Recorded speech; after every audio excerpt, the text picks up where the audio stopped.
What happened with the Astra launch last week? Everything seemed to be going fine for about half the launch, and then they seemed to experience some sort of failure. I'm Josiah Coy, and I'm a space engineer, and I'd like to break down what might have actually happened here.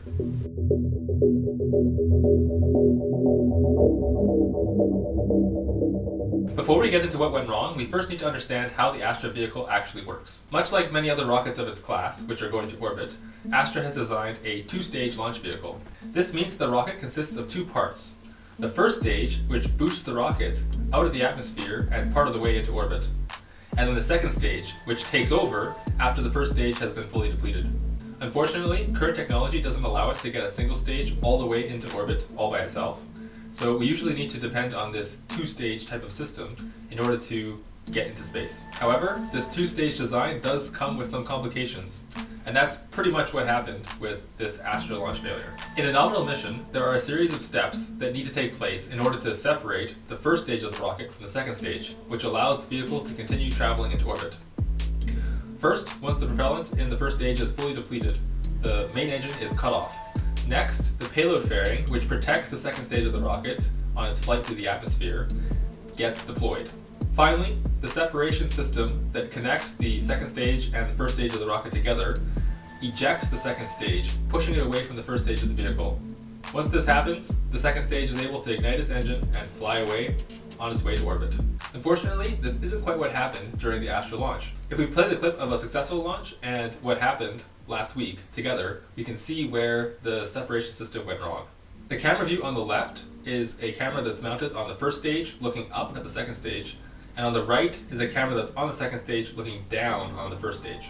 We can see that the main engine cutoff occurs with no issues, but it looks like we have a problem with the second step because the payload fairing failed to separate. Then when the separation system is activated, pushing the second stage away from the first stage, we can see here that the second stage actually hits the payload fairing and is unable to actually get away from the vehicle. In a sense, the payload fairing was entrapping the second stage and preventing it from getting away from the rocket. Of course, it looks like the computer system didn't realize that there was a problem at this point, and it ignited the second stage engine anyway. And then, of course, because the payload fairing didn't separate, the exhaust gases coming out of the rocket just kind of built up inside of there and ended up exploding out the entire interstage and payload fairing. That's why we see all of these glowing pieces that are flying off the vehicle. But why is that a problem? I mean, it looks like the second stage got free in the end, so it seems like it should have been all fine from there. Well, the issue is that when you had that explosive release of the payload fairing and the interstage from the second stage of the vehicle, there is bound to be some sort of incongruence in the way that those forces were applied to the vehicle, and that's why it immediately went into this uncontrollable spin. And ultimately, it's the uncontrollable spin which caused this mission to be a failure. Obviously, you can't get to orbit if the engine is pointing in all kinds of different directions as you try to fly to orbit. One question that might be out there, though, is that why couldn't the upper stage recover from this spin that was caused by the explosive release of the payload fairing?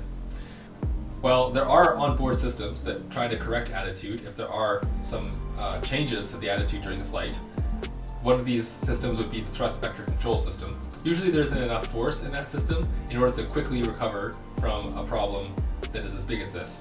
It's really important that there be a quick recovery because everything in a mission is kind of on a timeline, and if you don't have the thrust going in the right way very quickly in that timeline, you will basically lose your ability to get to orbit, and you'll also be wasting fuel while you try to make that correction in the first place.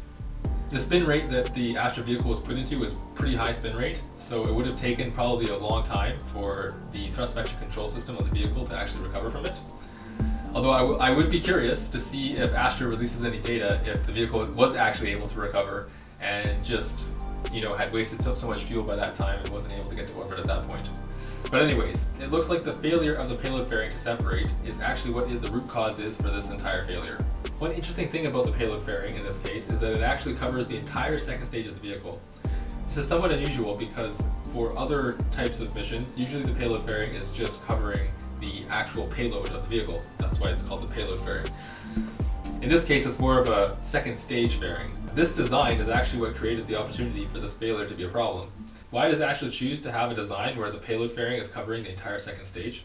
Well, it actually has to do with the way that their vehicle is designed. They're using a pressure-fed system for the second stage of their rocket, and this means that from an engineering perspective, it makes more sense to design a structure which is not really aerodynamically sound, so to say. It's not aerodynamically efficient. The shape, which minimizes the mass for a pressure vessel, is actually a sphere. So this is why the second stage of the rocket kind of looks like two spheres. One sphere for the fuel, one sphere for the oxidizer. Yeah, when you put that on top of a rocket, it's not really going to give you good aerodynamic characteristics. So because of that, they've chosen to instead of changing the design of their tanks and making them less efficient and probably more massive, they decided to just, if we just put the parallel bearing around the entire second stage, you kind of avoid that problem. Of course, we'll be interested to see what the root cause of the payload separation failure actually was. And hopefully it's something that Astra can fix pretty quickly, and they can get back out to the test stand and start launching these rockets on a more frequent basis. They have some pretty exciting plans for what they want to do. I've heard stories of how they want to have up to 100 launches per year by the year 2025, which would be pretty incredible, because no satellite launcher has ever reached that kind of frequency of launches. Stay posted for updates on this failure and other space-related content. And remember to keep expanding your horizons.